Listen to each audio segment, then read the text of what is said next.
माझ्या मित्रमैत्रिणींनो, प्रीती अकॅडमी मध्ये तुमचे सहर्ष स्वागत आहे।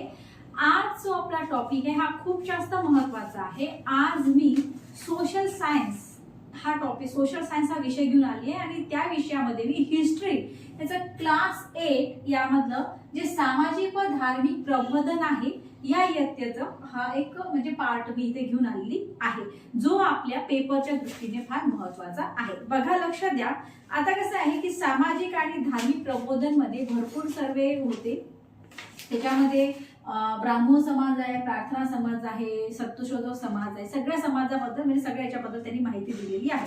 आता कसं आहे की भारतीय समाजाचे मागासलेपण, त्यांच्या अंधश्रद्धा, रूढीप्रियता, जातीभेद, उच्च नीचता वगैरे सगळं ह्या सगळ्या अनिष्ट प्रवृत्तीचे निर्मूलन करून मानवता, समता, बंधुता तत्वावर आधारित नवसमाज निर्माण करण्याची आवश्यकता निर्माण झाली होती। ओके, मग आता तत्कालीन भारतात सुरू झालेल्या या जी की वैचारिक जागृती तत्कालीन भारतामध्ये सुरू झाली होती त्यालाच काय म्हटलं जातं, भारतीय प्रबोधन।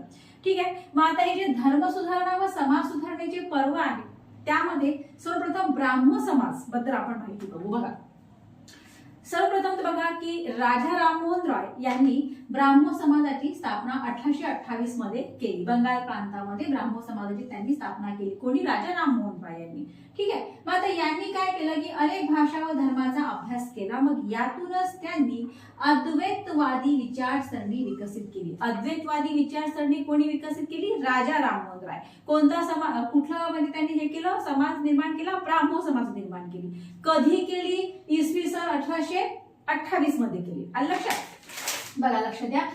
आणि एकेश्वरवाद, उच्च नीच असा भेदभाव न पाळणे, त्याच्यानंतर कर्मकांडास विरोध, प्रार्थनेचा मार्ग अनुसरणे ही तत्वे होती। कुणाची? ब्राह्मण समाजाची। ब्राह्मण समाज राजा राममोहन राय यांनी मांडलेला आहे। इसवी सन 1828 मध्ये बंगाल प्रांतामध्ये त्यांनी जी स्थापना केली। ओके, त्यानंतर त्यांनी अनेक भाषा धर्माचा अभ्यास केला। त्यातूनच मग त्यांची अद्वैतवादी विचारसरणी ही विकसित झाली। ओके, आणि त्यांनी एकेश्वरवाद, उच्च नीच असा भेदभाव न पाळणे, त्याच्यानंतर कर्मकांडास विरोध, ही प्रार्थनेचा मार्ग अनुसरणे ही कोणाची तत्वे होती? ब्राह्मण समाजाची तत्वे होती। त्यानंतर मग यांनी सती प्रथा, बालविवाह, पडदा पद्धत यांचा विरोध केला। ठीक आहे, विधवा विवाह, स्त्रियांचे शिक्षण यांचे त्यांनी समर्थन केले। आता कोलकाता येथे हिंदू कॉलेजची यांनी स्थापना पण केली आणि संवाद कोमेदी या वृत्तपत्राद्वारे त्यांनी जनजागृती केली। आपण काय बघितलं? आपण ब्राह्मण समाज बघितला। ब्राह्मण समाजाची स्थापना कोणी केली? राजा राममोहन राय यांनी केली। कोणत्या साली केली? इसवी सन 1828 मध्ये त्यांनी बंगाल प्रांतामध्ये ती केली। त्यानंतर त्यांनी वेगवेगळ्या धर्माचा आणि अनेक भाषांचा अभ्यास केला। त्यातूनच त्यांचे अद्वैतवाद ही विचारसरणी त्यांची विकसित झाली। त्याच्यानंतर त्यांनी एकेश्वरवाद, उच्च नीच असा भेदभाव न पाळणे, कर्मकांडास विरोध आणि प्रार्थनेचा स्वीकार ही तत्वे कुणाची होती? ब्राह्मण समाजाची होती। त्याच्यानंतर त्यांनी सती प्रथा, बालविवाह, पडदा पद्धती अशा विविध गोष्टीचा त्यांनी काय केला? विरोध केला आणि विधवा विवाह, स्त्रियांचे शिक्षणाचे त्यांनी समर्थन केले। त्यानंतर कोलकाता येथे हिंदू कॉलेजची स्थापना केली। संवाद कोमेदी हे या वृत्तपत्राद्वारे त्यांनी जनजागृती केली। हे झालं आपलं ब्राह्मण समाज, जे राजा राममोहन रायचं होतं। इकडे बघा, इकडे आहे प्रार्थना समाज। प्रार्थना समाज दादोबा पांडुरंग तरखडकर यांनी 1848 मध्ये मुंबई येथे पहिले परमहंस सभेची स्थापना केली। काय म्हटलं मी? लक्षात आलं तुमच्या? बघा, प्रार्थना समाज दादोबा पांडुरंग तरखडकर यांनी काय केलं की 1848 मध्ये मुंबई येथे परमहंस सभेची पहिले स्थापना केली। मग पुढे काय झालं की ही सभा काही कारणास्तव विसर्जित झाली आणि त्याच्यानंतर तिच्याच म्हणजे प्रार्थना समाजाच्याच काही सभासदांनी मग परमहंस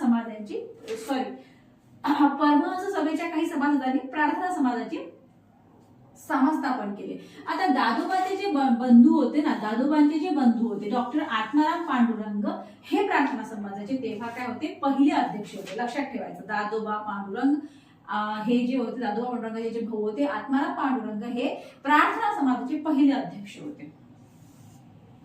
आता याच्यामध्ये काय होतं? मग मूर्तीपूजेला विरोध, एकेश्वरवाद, कर्मकांडाला विरोध ही प्रार्थना समाजाची तत्वे होती। मूर्तीपूजेला विरोध करायचा, कर्मकांडा तत्वे सारखीच होती। ओके, ही प्रार्थना समाजाची तत्वे होती। मग आता उपासना व प्रार्थनेवर यांचा काय होता? भर होता। स्त्री शिक्षण संस्था झालं, कामगारांसाठी रात्रशाळा, दलितांसाठी संस्था यांनी सुरू केल्या। सदस्य जे होते याचे ते महर्षी विठ्ठल रामजी शिंदे यांनी काय केलं की डिप्रेस क्लासेस मिशन यांच्या माध्यमातून सामाजिक समस्या सोडविण्याचा प्रयत्न हा केला. ठीक आहे, काय काय बघितलं आपण बघितलं धर्म सुधारणा व समाज सुधारणेचे पर्व, क्लास 8 चॅप्टर नंबर 5 हिस्ट्री हे आपण बघत आहोत. ठीक आहे, टीईटी साठी आणि क्लास 8 साठी सुद्धा हे महत्वाचं आहे. बघा, आपण बघितलं पहिले ब्राह्मो समाजाची स्थापना राजा राममोहन राय यांनी केलेली आहे इसवी सन 1828 मध्ये बंगाल प्रांतामध्ये केली. आलं लक्षात ठेवा. त्याच्यानंतर त्यांनी वेगवेगळ्या धर्माचा आणि वेगवेगळ्या भाषाचा अभ्यास केला. एक अद्वैतवादाचा त्यांनी स्वीकार केला.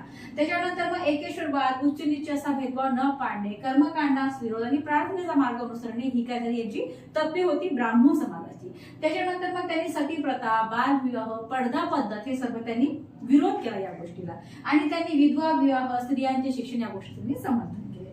मग कोलकाता येथे हिंदू कॉलेजची त्यांनी स्थापना केली. संवाद कॉमेडी ह्या वृत्तपत्राद्वारे त्यांनी जनजागृती केली. त्यानंतर आपण बघितलं होतं प्रार्थना समाज.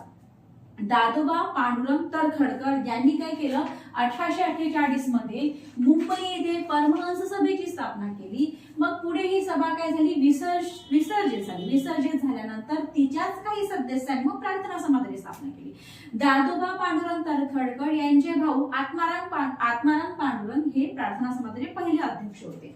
मग यांची तत्वे काय होती की मूर्तीपूजेला विरोध होता, एकेश्वरवाद, कर्मकांडाला विरोध हे यांची तत्वे होती. तर मग उपासना झाली, प्रार्थनेवर यांचा फार जास्त प्रमाणात भर होता. स्त्री शिक्षण संस्था, कामगारांसाठी रात्रशाळा, दलितांसाठी यांनी संस्था सुरू केल्या. सदस्य जे होते ना प्रार्थना समाजाचे, महर्षी विठ्ठल रामजी शिंदे यांनी काय केलं की डिप्रेस क्लासेस मिशन यांच्या माध्यमातून त्यांनी काय केलं की सामाजिक ज्या काही समस्या आहे, वेगवेगळ्या ज्या काही सामाजिक समस्या असतात सोडविण्याचा त्यांनी काय केला, प्रयत्न केला. ठीक आहे, आजच्या व्हिडिओमध्ये आपण 2 समाज बघितले, ब्राह्मण समाज आणि हे आपला प्रार्थना समाज. यानंतरच्या व्हिडिओमध्ये आपण सत्यशोधक समाज हा बघणार आहोत. ठीक आहे, या व्हिडिओमध्ये एवढंच थांबूया आपण इथे.